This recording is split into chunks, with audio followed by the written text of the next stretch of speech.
రాజ్యమేది లేదు గాని రాణిలాగా చూసుకుంటా, కోట కట్టలేను గాని కళ్ళల్లో నిన్నే దాచుకుంటా.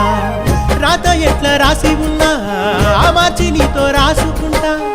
స్వర్గమంటూ ఉన్నదంటే అది నీతోనే ప్రతిరోజు పంచుకుంటా.